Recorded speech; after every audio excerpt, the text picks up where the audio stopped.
to the channel Acharya Ji Online. Please subscribe the channel and press the bell icon. नमस्कार, अमरेंद्र कुमार, आचार्य सरस्वती विद्या मंदिर, रेलवा, सीतामढ़ी। भैया बहन, हम लोग आज लोकतांत्रिक संस्थाएं, ये नागरिक शास्त्र के पाठ 2 लोकतांत्रिक संस्थाएं को पढ़ेंगे। सबसे पहले हम लोग इसमें देखेंगे कुछ महत्वपूर्ण शब्दों को, है ना। तो इस लोकतांत्रिक संस्थाएं पाठ के कुछ महत्वपूर्ण शब्द आपको इसको समझ लेना है। निर्वाचन क्षेत्र, सबसे पहले तो निर्वाचन क्षेत्र किसे कहते हैं, है कि नहीं। तो लोकसभा या राज्य विधानसभा, लोकसभा या राज्य विधानसभा के चुनावों के लिए देश या राज्यों में विभिन्न चुनाव क्षेत्र में बांट दिया जाता है, जिसे निर्वाचन क्षेत्र कहते हैं। लोकसभा या राज्य विधानसभा के लिए जो चुनाव होता है, जो क्षेत्र है, उसको बांट दिया जाता है, उसको कहते हैं चुनाव क्षेत्र। दूसरा है आम चुनाव। आम चुनाव लोकसभा के चुनाव के लिए जो चुनाव होता है, अपने देश में प्रत्येक 5 वर्ष पर चुनाव होता है लोकसभा का, तो उसको हम लोग कहते हैं आम चुनाव। उसके बाद है मध्यावधि चुनाव।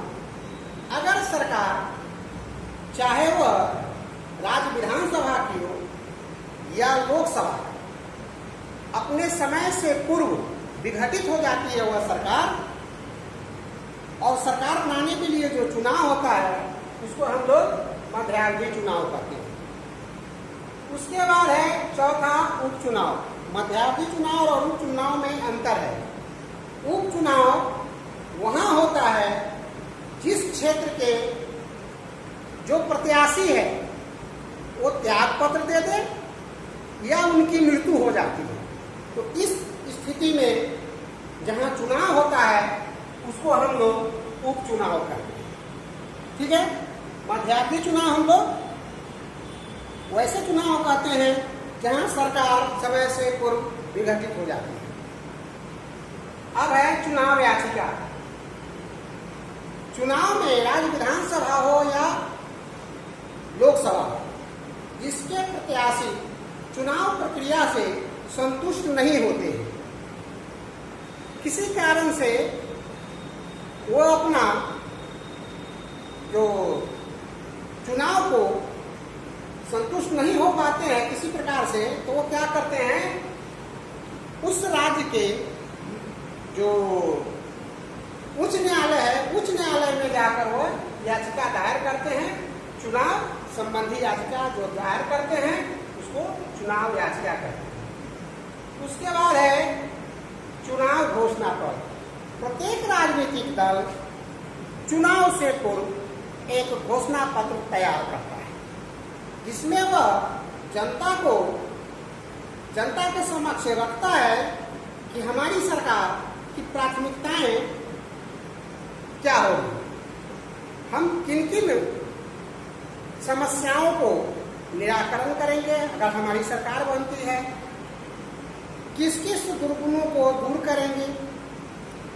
तो यह जो है जिस घोषणा पत्र में लिखा होता है उसको हम लोग कहते हैं चुनाव घोषणा पत्र। अब हम लोग आते हैं सार्वजनिक मताधिकार, यानी कि सभी को मत देने का अधिकार, है कि नहीं।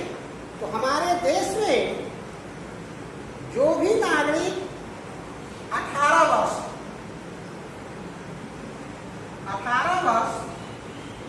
की उम्र पूर्ण कर लेते हैं, तो ऐसे नागरिक को मताधिकार, सार्वजनिक मताधिकार का माने मत देने का अधिकार प्राप्त है। सार्वजनिक यानी कि सभी को जो 18 वर्ष का उम्र पूर्ण कर लिया। भारत का नागरिक अगर है, 18 वर्ष का उम्र हो गया, चाहे वह किसी भी जाति, धर्म, लिंग, संप्रदाय, क्षेत्र का हो, सभी मतदान का अधिकार रखते हैं। अब सार्वजनिक मताधिकार, अपने देश में तो देश आजाद हुआ 1947 में, 47 ईस्वी में, तो उसी समय सभी को, चाहे स्त्री हो या पुरुष हो या अमीर हो या धनी हो, सबको मत देने का अधिकार प्राप्त हो गया। लेकिन ऐसा नहीं है कि प्रत्येक देश में ऐसा हुआ। आधुनिक प्रजातंत्र की नींव माना जाता है कि इंग्लैंड से, लेकिन इंग्लैंड में 1918 ईस्वी में महिलाओं को वोट देने का अधिकार मिला। 1918 में इस अधिकार प्राप्त करने के लिए बहुत संघर्ष हुआ, लंबी सरकार से लड़ाई लड़ी गई। इसके बाद महिलाओं को 1918 में इंग्लैंड में मताधिकार का अधिकार प्राप्त हुआ महिलाओं को। लेकिन भारत में ऐसा नहीं है। भारत में है कि 1947 में इन सबको मिल गया। इसी को कहते हैं सार्वजनिक मताधिकार। अब सार्वजनिक मताधिकार के लाभ क्या हैं? तो लाभ इसके हैं कि समाज के सभी सदस्यों में राजनीतिक समानता की भावना लाना है। समाज के, है ना, सभी सदस्यों में राजनीतिक समानता लाना है और देश में सरकार के गठन की प्रक्रिया में बिना किसी भेदभाव के देश के सभी नागरिक भाग ले सके, है कि नहीं? इसका लाभ है। दूसरा लाभ क्या है?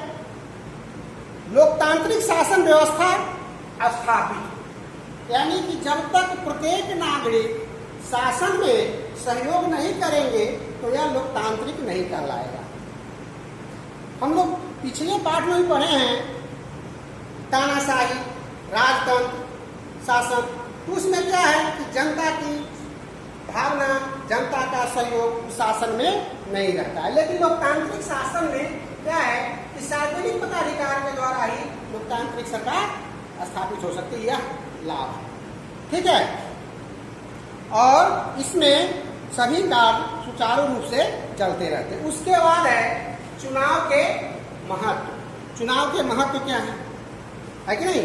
तो सबसे पहले है चुनाव के दौरान जनता के हित से संबंधित बहुत से मुद्दे सामने आते हैं, है कि नहीं? तो राजनीतिक पार्टियां अपने चुनाव घोषणा पत्र जारी करती है जिसमें जनता की समस्याओं और साथ ही राष्ट्रीय हित की बात को उठाई जाती है। यह बहुत बड़ा महत्व है। चुनाव में ही यह होता है ना? चुनाव जैसे ही आएगी वैसे ही राजनीतिक दल, है कि नहीं, जनता के मुद्दों को उठाती है और राष्ट्रीय हित की बात करती है। दूसरा महत्व है चुनाव द्वारा जनता विधानमंडल के लिए अपने प्रतिनिधियों का चयन करती है, ठीक है। चुनाव के द्वारा ही जनता विधानमंडल के लिए, चाहे वह केंद्रीय विधानमंडल हो या राज्य विधानमंडल हो, दोनों के लिए वो अपना प्रतिनिधि को चुनती है, ठीक है। उसके बाद है चुनाव के द्वारा ही जनता सरकार पर नियंत्रण बनाए रखती है। अगर सरकार जनता की आकांक्षाओं पर खरा नहीं उतरता है, अनदेखा करता है उनकी भावनाओं को, तो जनता इस चुनाव के माध्यम से ही सरकार को बदल देती है, ठीक है। अगला है महत्व, चुनाव मतदाताओं को ऐसी समस्याओं के बारे में शिक्षित करने के साधन है जिसके समाधान के लिए सोचने, विचारने और कोई निश्चित फैसला करने की आवश्यकता होती है कि नहीं? और चुनाव सरकार की विश्वसनीयता और वैधता प्रदान करती है। यह महत्व हुआ चुनाव के महत्व। अब है चुनाव आयोग के काम। तो चुनाव आयोग यानी कि चुनाव कराने के लिए एक स्वतंत्र संस्था है चुनाव आयोग। तो चुनाव आयोग में जो होता है उसके एक मुख्य चुनाव आयुक्त होता है और उसके सहयोगी भी जो होते हैं वो चुनाव आयुक्त कहलाते हैं। एक जो प्रमुख होते हैं उनको मुख्य चुनाव आयुक्त कहते हैं और सहयोगी को चुनाव आयुक्त कहते हैं। तो चुनाव आयुक्त की नियुक्ति राष्ट्रपति द्वारा होता है ना। चुनाव आयोग की नियुक्ति राष्ट्रपति, और ये लगभग 65 वर्ष तक, लगभग 65 वर्ष तक अपने पद पर रहते हैं। अगर इन पर कोई अविश्वास प्रस्ताव नहीं आया तो यह 65 वर्ष तक यह अपने कार्य को करते हैं चुनाव आयोग। तो इनका जो है चुनाव आयोग का कार्य जो है यह संसद और राज्य विधानसभाओं के चुनाव कराने के लिए उत्तरदायी है। राष्ट्रपति और उपराष्ट्रपति पद के लिए भी चुनाव इन्हीं के दिशा निर्देश में होता है चुनाव आयोग के। दूसरा कार्य है मतदाता सूची को संशोधित करवाना, है ना। नए नाम जुर्माना और नाम को हटाना भी इन्हीं का कार्य है, चुनाव आयोग का ही कार्य है। उसके बाद है भिन्न भिन्न राजनीतिक पार्टियों को, राजनीतिक दलों को मान्यता प्रदान करना। चुनाव आयोग ही मान्यता प्रदान करते हैं और चुनाव चिन्ह भी आवंटित करते हैं, है कि नहीं। राजनीतिक पार्टी और उम्मीदवारों के लिए आदर्श आचार संहिता निर्धारित करता है चुनाव के समय। सबसे महत्वपूर्ण कार्य यह है आचार संहिता, ताकि स्वतंत्र और निष्पक्ष चुनाव कराए जा सके। तो यह हो गया चुनाव आयोग के कार्य। अब हम लोग पढ़ेंगे चुनाव प्रक्रिया। तो चुनाव प्रक्रिया में कुछ बिंदुओं को हम लोग देखेंगे। सबसे पहले है चुनाव की तारीखों की घोषणा। चुनाव प्रक्रिया में किसी राज्य के भीतर विभिन्न निर्वाचन क्षेत्र में चुनाव की तारीखें चुनाव आयोग द्वारा घोषित की जाती है। दूसरा, राज्य सरकार नहीं करेगी, केंद्र सरकार नहीं करेगी, तो चुनाव तारीखों की घोषणा कौन करता है? चुनाव आयोग। ठीक है। दूसरा है राजनीतिक पार्टियों द्वारा उम्मीदवारों का चयन और उसका नामांकन जमा कराना। यह भी कार्य जो है चुनाव प्रक्रिया का अंग है। और तीसरा है नामांकन पत्रों की जांच। रिटर्निंग अधिकारी नामांकन पत्रों की जांच करते हैं।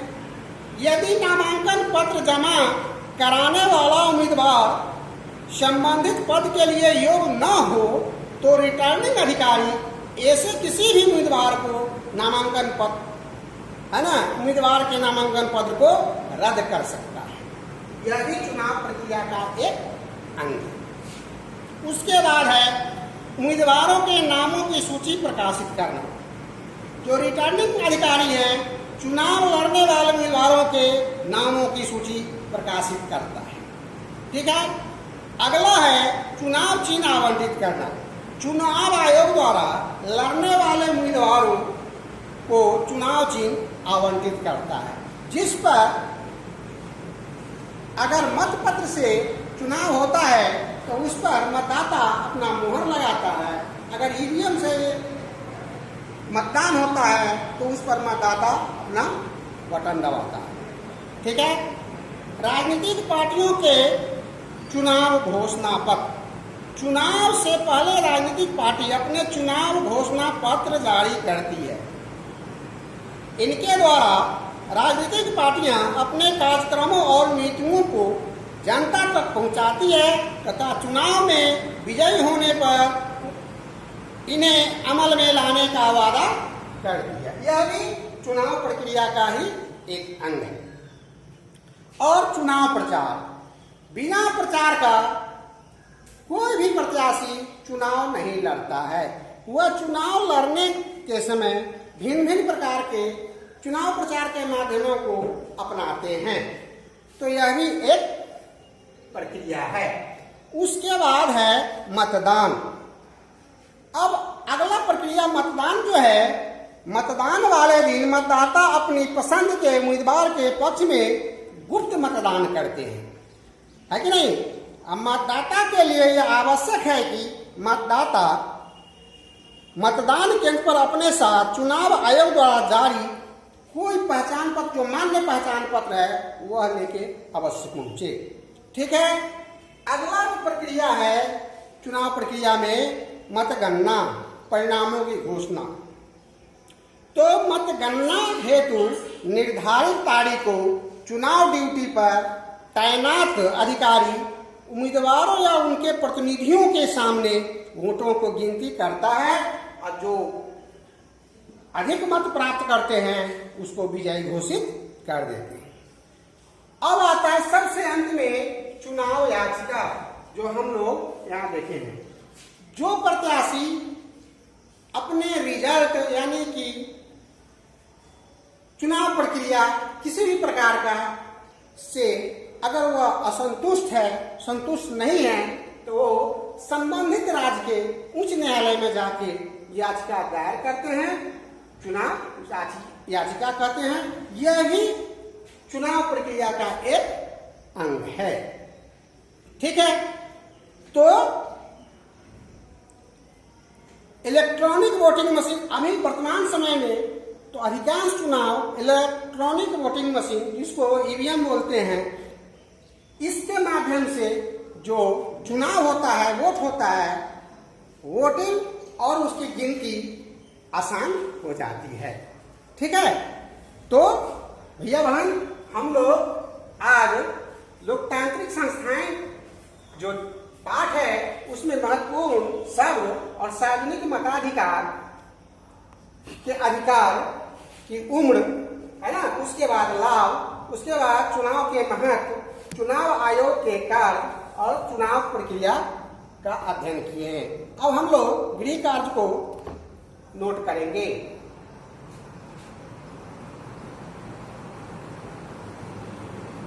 सभी समझाए गए मुख्य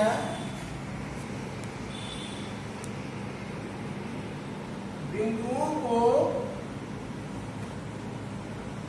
लिखकर याद करें। ठीक है। धन्यवाद।